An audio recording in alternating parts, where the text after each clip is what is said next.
Well, as we heard in our business slot, South Africa has declared a state of disaster in a bid to tackle the country's record electricity shortage.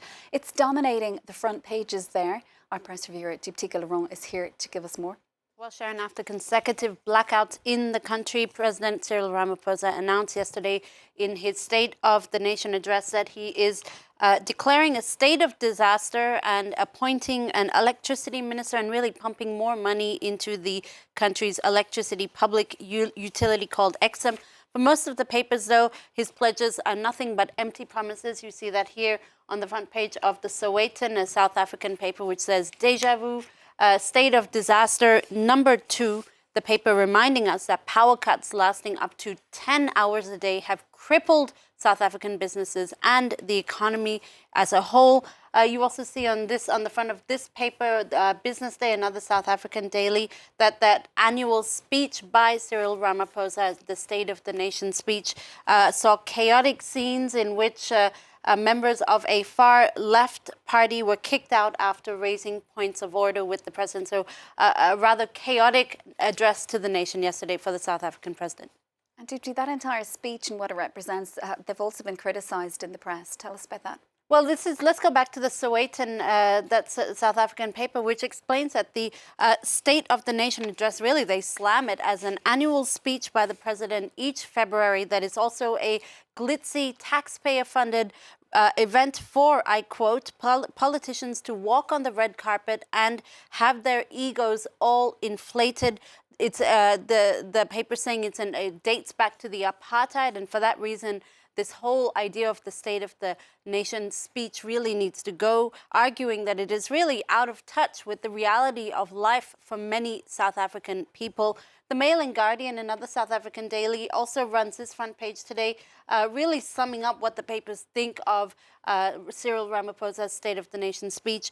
No trust, no belief. What we need is action. And in its editorial today, the paper says, sort of highlights what the actual State of the Union is in South Africa, and really slams Ramaphosa for, quote, harping on about the same issues with little action, noting that very few people trust or believe anything he says right now. Separately, the Turkish president is also facing immense pressure over his government's management of that devastating earthquake that hit the country and neighbouring Syria on Monday. Yeah, that's right, Sharon. In The Guardian today, they look at his visit to Pazarjik, the epicenter of the quake, yesterday, where he told one person that, I quote, The Guardian, "What happens, happens. This is part of fate's plan."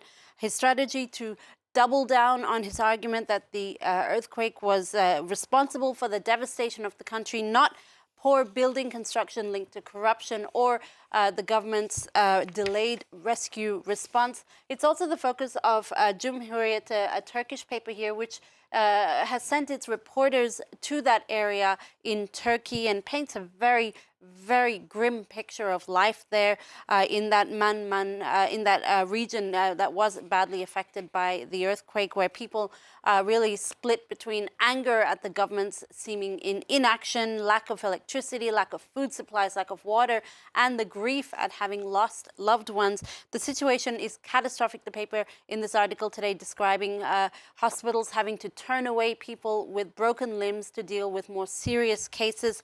Hospitals also overflowing with dead bodies, Sharon. And Deepti, one of the most defining movements over the last couple of days, it has to be that image of the rescue of a newborn baby. That's right, and it's a focus of this article from BBC News today. This picture of this little girl, she's now been named Aya, which means miracle in Arabic. She was born in the aftermath of the earthquake on the Syrian side. She was found with her umbilical cord still attached. It's believed that her mother had given birth to her in the aftermath of the earthquake, and then tragically died just a few hours later alongside her father and siblings. Well, the BBC reports that thousands of people have offered to adopt baby Aya. The pediatrician looking after her, though, says for the moment she's not going anywhere, not at least until her distant relatives come to get her. The doctor's wife, this is a pretty incredible story, the doctor's wife is also, she herself is breastfeeding her baby. She's also now breastfeeding baby Aya to give her some much needed maternal support. It's believed that she survived only because she was born after the quake and not before the quake, Sharon. You're leaving us on a much lighter note, Deep T. We've been hearing a lot lately about ChatGPT, the artificial intelligence computer program. According to a new survey, it could come in handy this Valentine's Day.